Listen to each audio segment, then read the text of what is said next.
Yes. Hello, everyone. Thank you for coming to the seminar today. Let me start by acknowledging that our seminar, our campus is on a land that has a traditional and true ownership of the people of our nation. Today, we are delighted to have one of the professors of our own transport lab from the School of Architecture, Design and Planning, Associate Professor Somwrita Sarkar, that's going to all the complex aspects of defining what is a city, and obviously a question that's very, very important about transport and connections and everything. So without further ado, thank you very much for coming here. Let me hide that part from there. Yes. Thank you. Thank you, Andres. Very happy to be here. And I think a great opportunity also to reflect on, we do a lot of interdisciplinary work in this university, and I sit in architecture, but a lot of time is spent in Emily's office and David's office, and yeah. So this presentation today is kind of half urban, half transport, because I don't think we can think of cities as only locations and land use. And I also think we can't think of cities as only transport networks, right? Cities are like layered combinations of both aspects of location and movement. And also this is kind of like the first preliminary set of results from a grant that we had from the DVCR's office. And I would say this presentation is more ideas than it is results. Right, so it's the ideas that we are going to spend more time on, and I think it could be part of a much longer research program, and this is only like the first stage. However, paradoxically, this question has been around since I think the 1920s, right? And then it saw a peak of research in economics in the 1960s and 70s. And really, like, I think Paul Krugman, who is the Nobel laureate in economics, he wrote papers on it in the 1990s. And then there are papers scattered across the 2000s. And I think we still don't have an answer to this question, right? What is a city? And so what do I mean? And this would be in the context of India, but really this is a much more global question that we are talking about.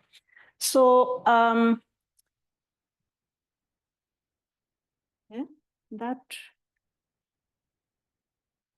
let's go with.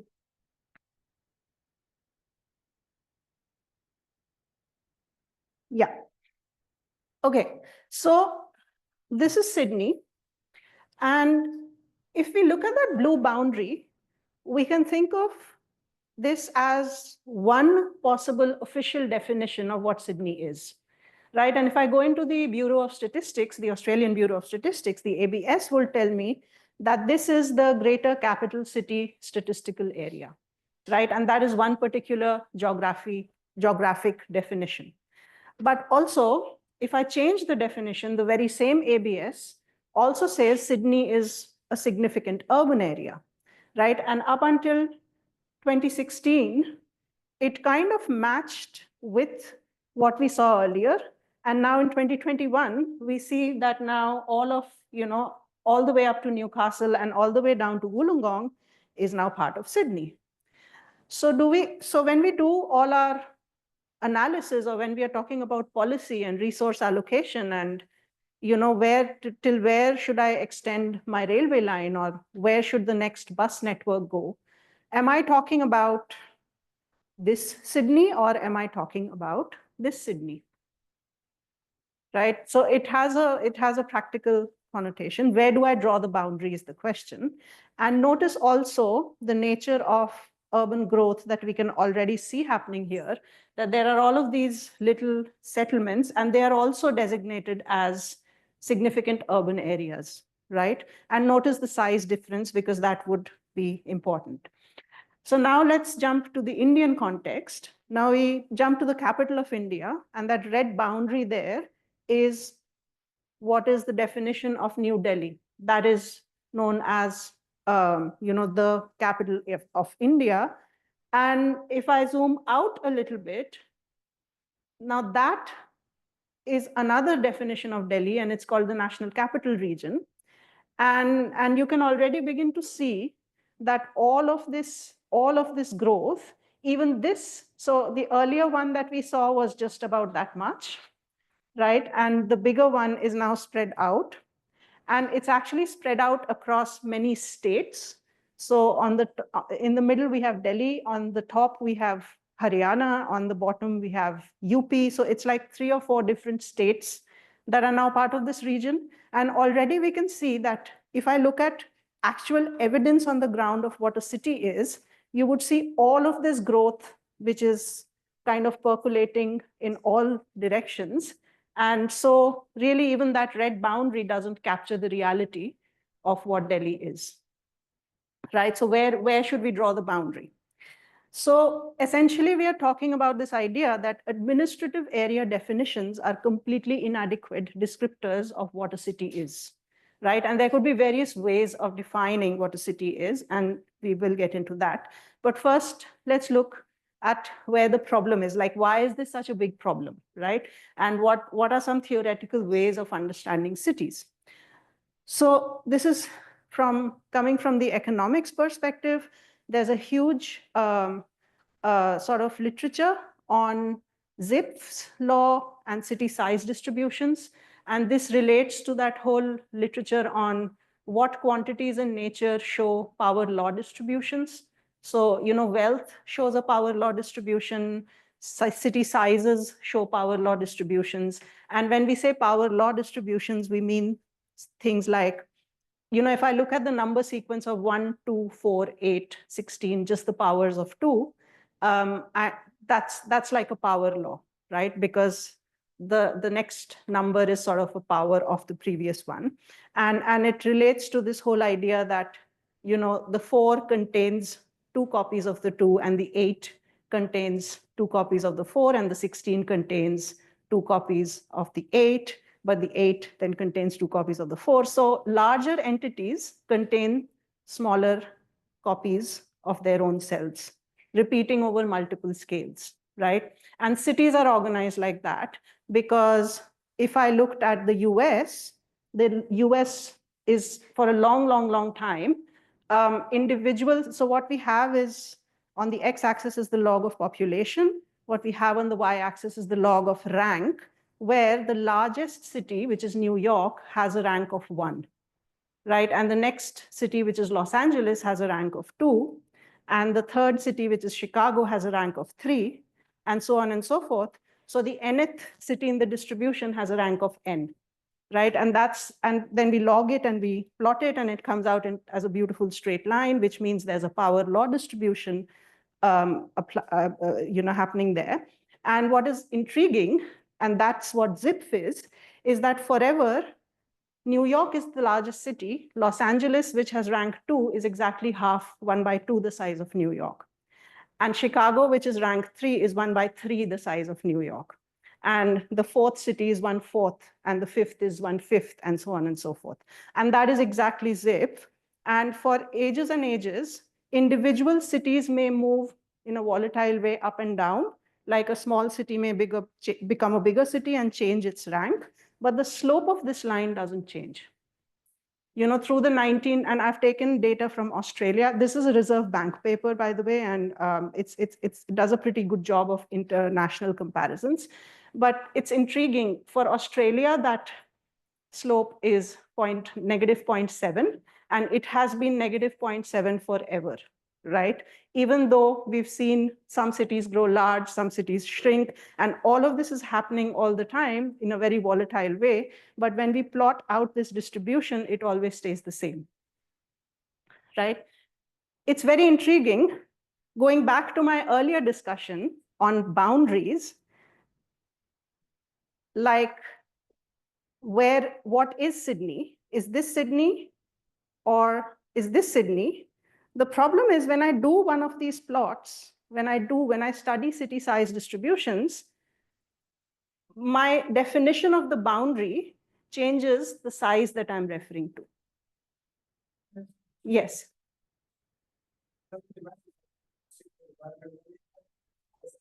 Way bigger in terms of size? instance, population shouldn't be so much more dispersed when you go outside. Mostly. Yeah. So absolutely fantastic question. So if I consider that this is the population, not the aerial extent, but the aerial extent of the boundary decides what population we are counting, right? And the landscape is like, okay, Sydney is this dense, right? And then we move out and the density decreases. So maybe the population is not changing all that much. But then we now go to Cessnock and Newcastle and Maitland, and we go all the way down to Wollongong. And again, there are population density clusters, right? So the question is, do I count, so the bigger I make my area, the more and more, those population density clusters I'm including in my population definition, right? So that's one of the issues, that if we believe in these doing this is useful, but the very definition of what I'm using as the underlying number for my population can change based on the area definition that I have, right? So then we have other examples of other countries, and here we have Australia, which always has been much lower than the US, which means our bigger cities are much bigger than what is predicted by ZIPF. And then when we go to the developing countries, like India is sitting in there, and it's very interesting because see, China doesn't even show power law distribution. It shows much more like a log normal distribution, right? So it's very interesting as to how all this research on the probability and the statistics and the power law side of things is very dependent on how we are defining a city, right? And then we have this other model, which is, again, very old, Christoller's central place theory. And instead of a power law this time, Christoller proposed that this is actually a GIF and it should run and show you. But anyway, I'll explain the concept, that what it means is that we have large settlements spread across space. And then we have smaller settlements which surround the larger settlement. And then we have even smaller settlements that surround those smaller settlements. So there's a hierarchy of places, right? And if I plot this out as a distribution, it's going to be very different than a zip law, right? And again, we have this question of where do I draw a boundary for a place? And then finally, we have this idea from Mike Batty, who's at UCL, and he wrote this book called Fractal Cities. And it is that idea of, larger entities are somehow correlated with the sizes of smaller entities, because larger entities contain repeated copies of smaller entities, right?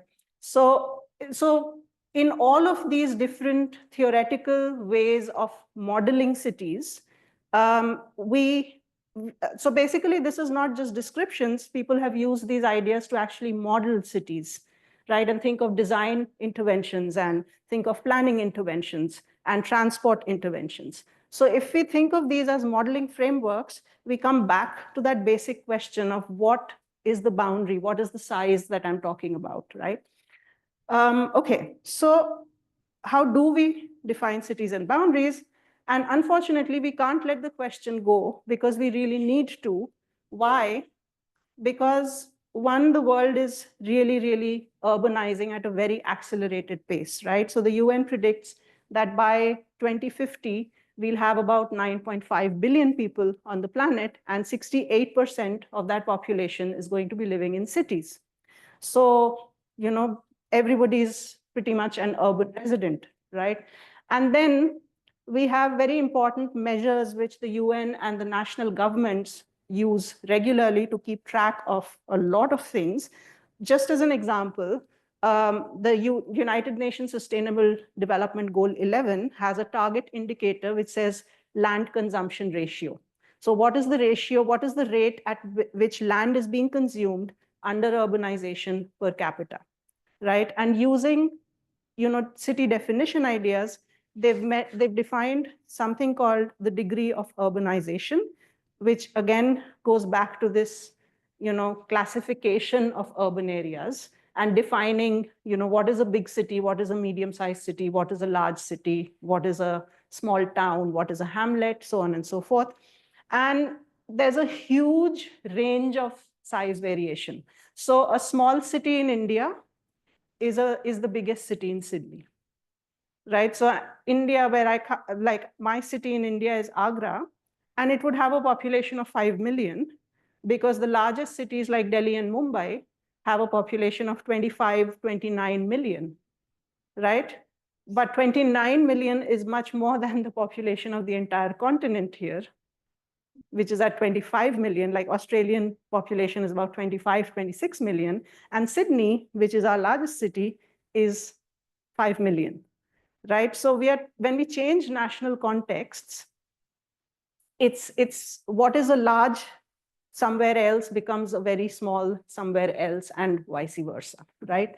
And it spans across a large range of large magnitudes. So how we define a city, finally, is at the basis of how we can plan for it, how we manage infrastructure, plan for future infrastructure, plan for resource allocation, sustainability questions, density, how are we densifying, and so on and so forth, right? So this is a really important question in that sense.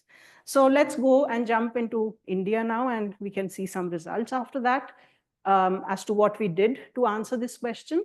So in 2024, India became the most populous country. We now, I think we have about 1.4 to 1.5 billion population, rapidly growing urbanization, massive migration into urban areas from the rural areas. However, our last census was 2011. After that, there's been no census. So most populous country, but we have no idea on how many people or how much land is being consumed, nothing like. And further, even if we go back to the 2011 data, there is no government or official definition of urban agglomerations. The current definition gets districts, like this is an official definition of a district, which has been around since the British colonial times. And then those are used as the basis of defining urban agglomerations, but there's no official geography as well. Like, how here we can go for Australia, we can easily go to the ABS and download shape files. And for India, no such data exists, right? So the only official definition that we have is districts, which also I downloaded from a very dodgy place, the shape file, and I had to check against my Indian colleagues that it's the right data that I'm using. So again, this is also like a larger question on why I am interested in this area of research, is because when we have data available, it's really, really easy to do very cool work with the data. But we have very large portions of the planet where a lot is happening. And in terms of, population growth and land consumption and sustainability and climate change, and we have no data available. So can we start to think innovatively of other data sources which can provide us some insights, right? Now, all this is problematic because now here's what we can see. You can't see the boundary very well, but if you can distinguish between the green and the white, like I can see it very clearly here, but not so much here. But one district, so everything that is green is defined as one district, that boundary. And that's the district of Pune. And it contains 2 or more defined cities, right? So a single district can contain more than one city. However, and by the way, this is Pune, and this is another city called Pimpri Chinchwad. And traditionally, they've just always been defined as 2 different cities. We have another one sitting here, then we have one sitting here, and so on and so forth. So one district can contain more than one city. And opposite, many districts can then come together and contain one city. So this is Delhi, and everything that you see in the brown or the yellow is officially defined as the National Capital Region, but that National Capital Region contains districts, a bunch of districts from 3 different states in India, right? So we have these 2 opposing things, that one district can contain many cities, and many cities, many districts can come together partially to give us one city, right? So what is a city again? And obviously, if you zoom out into the data, it's like it almost looks like those galaxy and star clusters, which makes me think that there could be similarities and universalities in, you know, how galaxy formation happens and how city formation happens. Because it's like I'm looking at Emily because yeah. Okay. So okay, so what did we do? So we went with this theoretical assumption that because there's been no census and there's no population data that we have, we could use built area footprint expansion as an indirect indicator of population growth as well as urban growth. So if we wanted to compute those UN SDG target indicators, we could basically use, if I could analyze how built footprints been expanding, I could do guesses, informed guesses on how population's been expanding or how urban growth has been expanding, right? And this is an idea that we used in one of our previous Ahuri projects for Australia, where we could predict, first of all, we used a data source called Geoscape to predict how urban growth is happening. And then we predicted how population numbers would look like in greenfield areas where there's no population yet. And then we could compute the projected accessibility, and we could reflect on, therefore, what accessibility is going to look like when people start to live there in another 20 years, right? So this is an idea that we tested earlier. And so right now I'm just focused on this built area footprint expansion. And the best regular source of data to longitudinally track that is satellite imagery, because we now have, for a long time now, we have free publicly available data in the form of satellite imagery. And we have one swap, like if I look at LandSat data, once every 15 or 16 days, I have a full picture of the Earth, of the entire Earth. So we could start from there. And we tried different data sources. So LandSat was one that gives us a 30-meter resolution. And it also has the longest temporal availability. So if you wanted to analyze longitudinally how things are changing, how cities are growing, then that gives us the longest available data. Sentinel is much better. It has a 10-meter resolution, but it's only available from kind of 2018-ish, 2015 to 18. But finally, we settled on this, what's called the Global Human Settlement Layer. And this gives us a 100-meter resolution. But what they have done is basically work with LandSat and Sentinel together. And each 100 meters by 100 meters pixel gives us data on not just whether it's a built pixel or an unbuilt pixel. It gives us information on how many square meters of that 100 by 100 pixel is actually built, right? So if I have 10 to the power 4 as the area of a single pixel, then I know that 8,346 square meters of that is built, right? So that's and we also went with that finally because it is used by all national governments and it's used by the UN to then define the degree of urbanization and so on and so forth. And it's available from 1975 all the way up to 2030. They even have projections, right? So that's a pretty long time span. And so what we did was we got all the tiles which cover the whole of India for each of the 5-year, so 1975, then 1980, 85, all the way to 2025. So we got all those tiles, and then within a single tile, we isolate either a single district or a set of districts that basically define the extents, that contain what we can look at as one city, right? And already you can see there's a little bit of subjectivity here now, because the question is, if I'm extending up to here, why don't I extend up to here?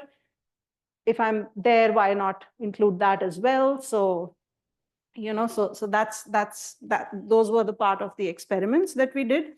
But the first step was to isolate a district and then say, where is my city? Where should I draw the boundary? And is there an informed way of doing that? So from the data, we then extract the TIFF raster geometry. And again, this is each pixel is 100 meters by 100 meters. And I have data on how much of that 100 by 100 meters is built, right? And after that, as we traverse through the years, we see that in 1975, it was somewhat easier to define what a city is, because you can see that as you move away from the city center, it is really, really speckled. Like, you have small, and this is clearly a rural area, and that's clearly urban. And it was easier to define. But by now, it's very hard, because the boundaries between what's rural and what's urban is pretty fuzzy, right? So from here to like here, and it's really rapidly expanding. And if I was to talk a little bit about lived experience, again, my city, Agra, is about 3 hours from New Delhi. And previously, we would drive out of Agra, and within 5 or so minutes out of Agra, we would be completely in a rural zone, because you would see, mustard and wheat and all of those, farms and etc. And not until 10 to 15 minutes of reaching into Delhi proper, it would again start feeling urban. But right now, at this date today, if you were to drive out from Agra, the entire 3-hour stretch will feel like, urban. It won't feel that there's any rural at all, right? Or very little rural. So what's happening? What's happening? Obviously, a lot of sprawl is happening. So our main question is, where do I draw the boundary? Because it's all very fragmented. At the same time, we can see that there's a main structure there. How do I draw boundaries? And till now, we've been, if we go back and look at traditional definitions, we have monocentric cities, we have polycentric cities, but we think of the city having a continuous boundary, right? Like we saw in the first slide for Sydney, there's a continuous boundary that doesn't break. But is that the real nature of urban growth? Because what we found was that there are all of these. For the people on Zoom, I'll use my mouse. Maybe they'll be able to see that we have data like this. Like this is each cell is, say, a raster cell. And some of it is built, then there are gaps, then some of it is built. And in the past, there's something called the city clustering algorithm that Diego Ribsky and his colleagues have done, and we took that as a starting point. And the basic idea is that you identify all of these built clusters first, the tiny ones. And once you've identified those built clusters, you kind of take their centroids, and then you give it a characteristic area length, a length, say, which could be like, say, 1 kilometer. And then say everything that is within that 1 kilometer, keep adding onto this biggest cluster, right? So I take all of these clusters, I organize them in descending order. And then I take that biggest cluster there, and I define a characteristic length, and I say, okay, keep building the cluster. And think of it like a forest burning approach, that I check for one cell, it's built, okay, that's my seed cell. And then I check all the other 8 cells around it. Whatever is built, I burn it, and it becomes part of the cluster. And then I keep doing this burning operation till I have built all these clusters, right? And then I have basically a way of saying that provide a characteristic length, and then everything within a particular characteristic length becomes part of the main cluster, right? The biggest cluster. And that gives me one reasonable definition of what a city is. Now, this has been done in the past. It's an American Economic Review paper. I should have actually included the citation here, but basically that was done in sometime in the 2000s, and we went back to that idea. But we were also trying out other algorithms, like we tried spectral algorithms and so on and so forth. And finally, we came to DB-scan. And DB-scan is a particular clustering algorithm. I won't go into the details of it, but it is very similar to that whole forest burning cluster formation process that I just described, right? It identifies seeds, and then it keeps building clusters based on the density of points around it within a characteristic length scale that you specify. And that kind of gave us the biggest, best results.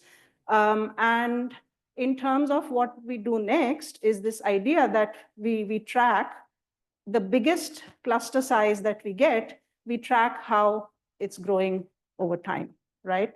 Because essentially the idea is that that gives me what my city is. However, the results are much more noisy, right? Because we could define, yes, this is our city, but it's sensitive to the parameters and the algorithm that you're using. So if you change your algorithm, you will have different results. If you change the parameters within the single algorithm, you will have slightly different results.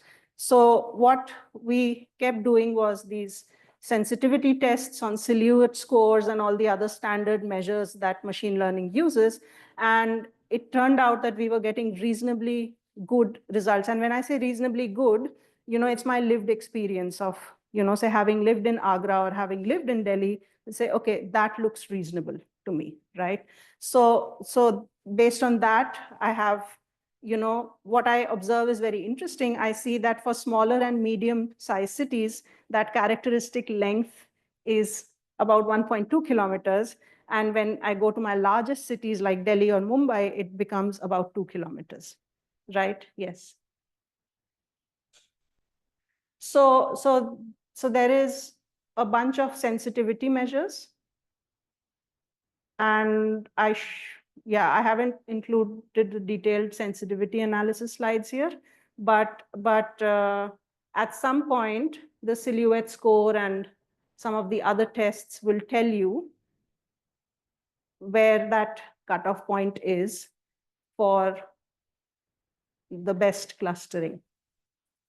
So like basically, if I go back to say here, now I could say that this whole district is one cluster, right? That's one solution. And then I say that, oh, now I'm seeing a result which kind of identifies this as one cluster and the rest of it all as another cluster. That's another result. And that has another score. And we keep doing trials and we define hundreds of solutions. And in one, I minimize that sensitivity measure that I'm using, which kind of tries to maximize the, the seeds that I'm defining. It tries to maximize the error, minimize the error of each point belonging to either that cluster or this cluster.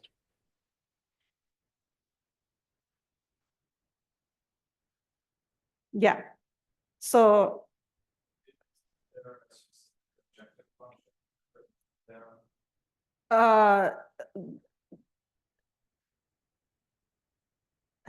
yes and no. Yes and no.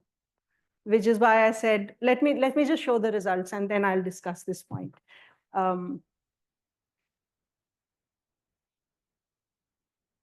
Okay. So if I look at the results, now this is the biggest takeaway, that there was no solution in which I could say that the city is a single cluster, right? So we have to really revise what we think of as a city, because what I'm seeing here, this is Delhi in 1975, and I see that what's happening, the actual growth process is that that's my largest cluster. Oh, by the way, several algorithms failed, and this is our sort of soft objective function. See, this is the river going through the middle of the city. And several algorithms just failed, or several parameters failed, because at certain parameter values, even though the silhouette score was high, this was coming out as a separate cluster, and this was coming out as a separate cluster, and this was coming out as a separate cluster, right? But when I visually look at the results, I know that this is very much the same city. It's just that there's a river flowing in the middle, right? But yeah, but the bridges are at a spatial scale that is not showing up in the data, right? And also there's transport commutes happening, and there are other ways of yeah. Talk about that. I'm thinking about, for instance, North Sydney and Sydney. Mm-hmm. Before the Harbour Bridge, certainly there were people who went across on the ferries, lots of them, but after the Harbour Bridge, then it really became one city. Yeah. And so spatially, you would not be able to detect that phenomenon if you're not incorporating OD flows into this kind of proximity. Yeah. So that's I'm going to go there in a few slides, which is a great but even here what's happening is when we go through time, we can already start to see that happening. See, because 1975, I have 1, 2, 3, 4 clusters. So the green one is the biggest one, and I have some purpley, orangey things happening, and I have 4 clusters. And then I go to 80, 85, etc., etc., etc. By 2005, can you see how the cluster numbers have increased? Because the city itself has expanded, and it has eaten up some of those smaller clusters. And now more clusters are erupting elsewhere outside, right? So these are more like they're separated enough from the main cluster to be identified as a separate cluster, right? And then what happens, we go down, like we keep going till suddenly the number of clusters increases, and then it again decreases. And why do we see this, up and down? Is because at a certain point in time, I have a lot of these eruptions, and then the main city grows and eats it up. So there's a reduction in the number of clusters. And then again, in the next phase, there's an increase in the number of clusters. And then again, so what's happening is these smaller clusters are erupting. So in your example, like at some point, North Sydney would have been one of these separate clusters. And then over time, it is now subsumed as part of a bigger cluster, right? But something that is beyond North Sydney, and that's exactly what I was showing in Sydney, that earlier we had Greater Sydney, and now we also have Wollongong, and we also have Newcastle and Maitland as part of the definition of what Sydney is. So that process in itself was very, very interesting to see. Yeah, Ian, you had a question. But kind of back to David's asking, your functional difference, how does it walkway for the purposes for which people might be accessing, moving around? Yeah. So, people live in Newcastle and work in the size of Earth, you can call the value here to take into account. Yeah. Yes, so for economic questions, I might work for my Sydney, but my operations, yeah. Start getting the profit flow.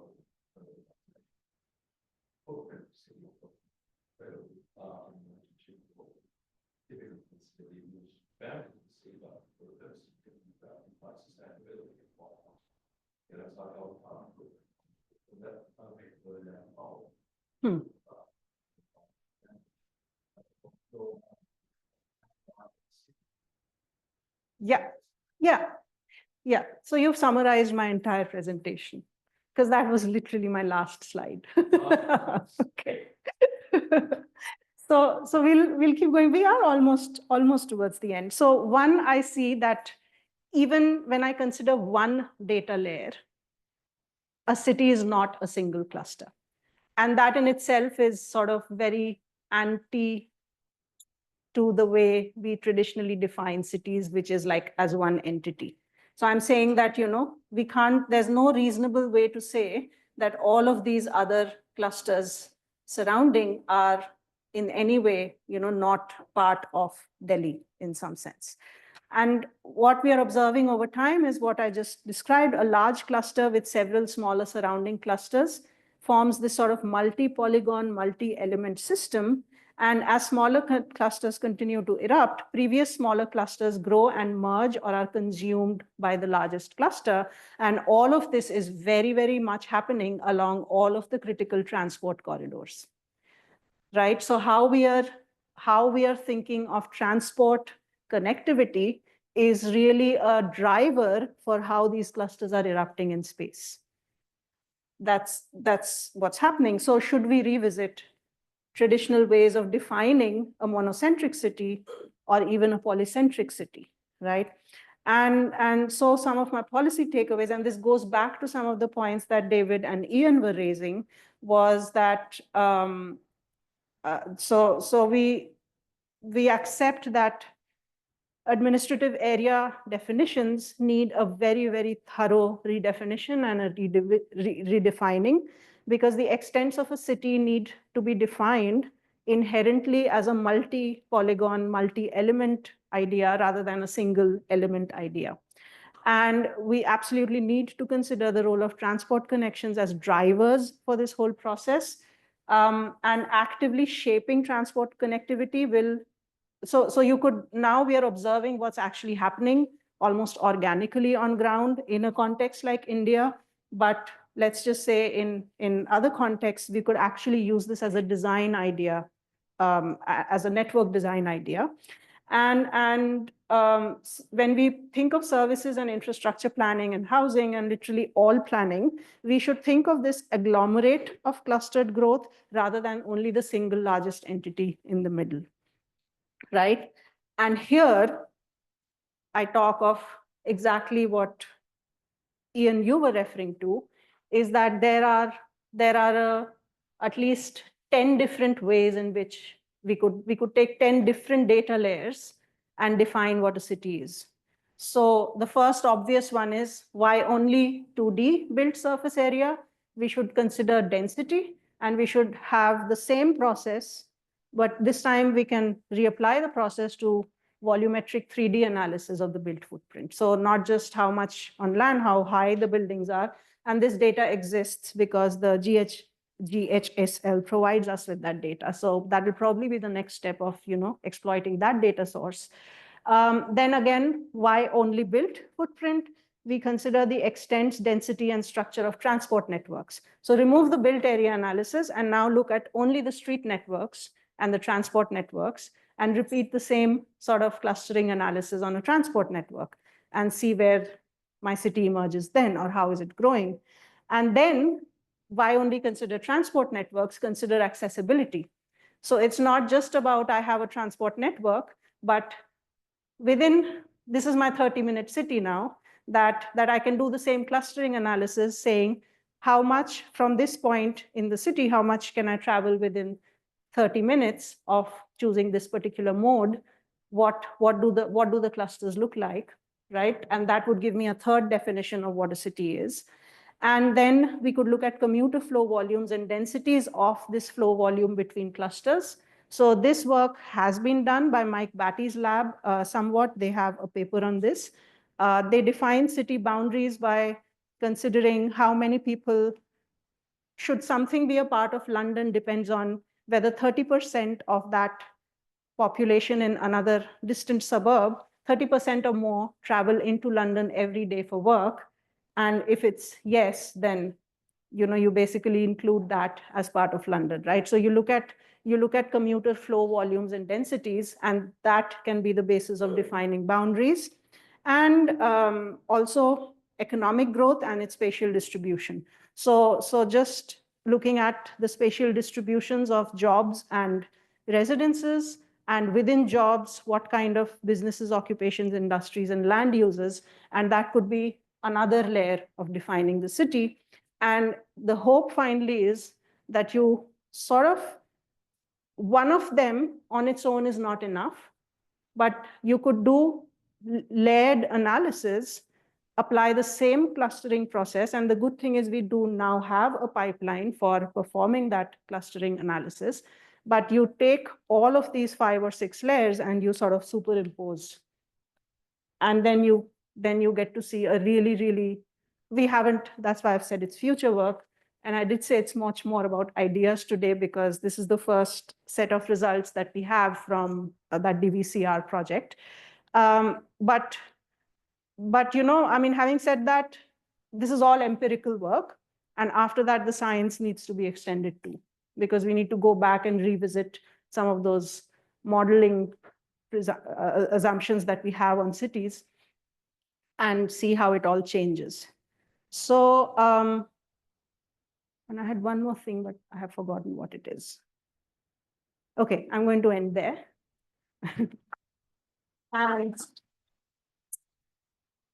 yep, and these are all my colleagues and our students and that grant which led to this work.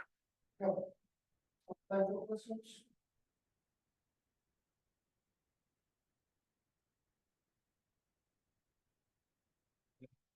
Yeah, question?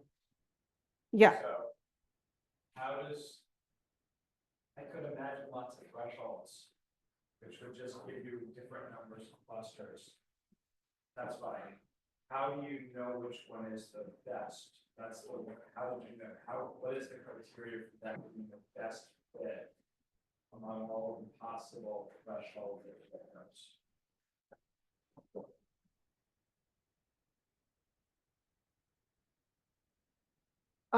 This entire screen is shared. So for the people on Zoom, I'll repeat. The question is, how do we know in DBScan that, what did I do? Yeah, how do we know on DBScan whether a particular set of parameters is the best combination that's giving us the best results, right?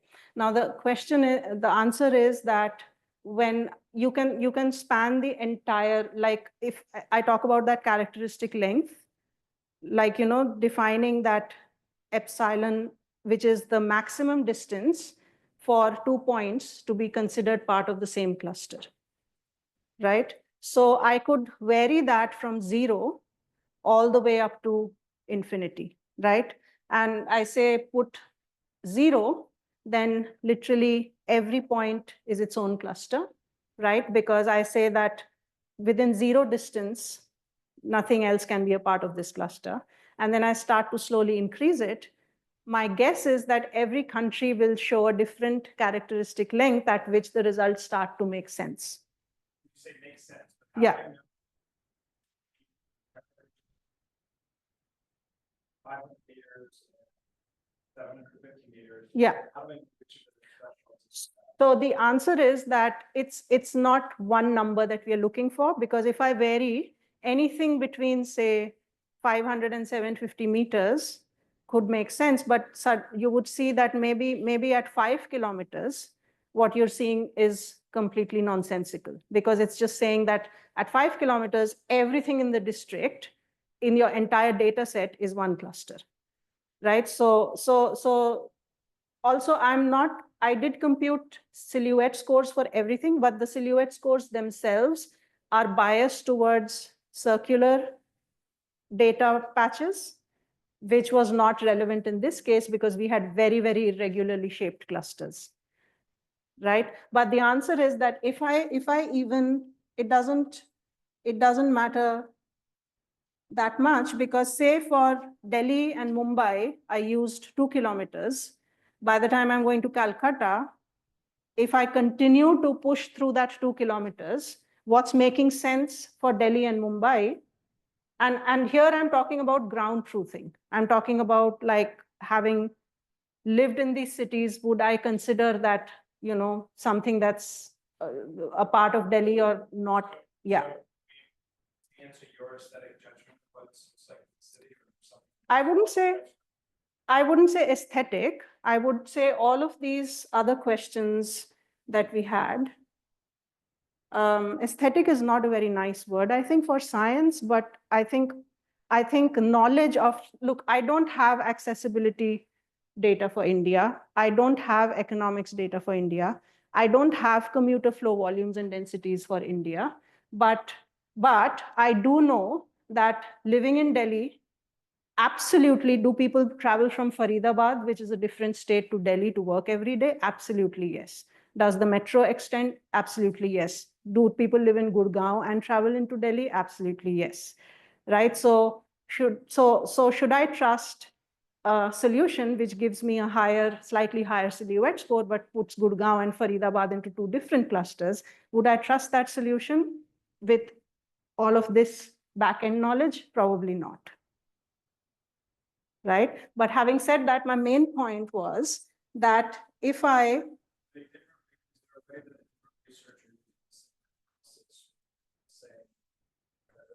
it's a band that you can pick.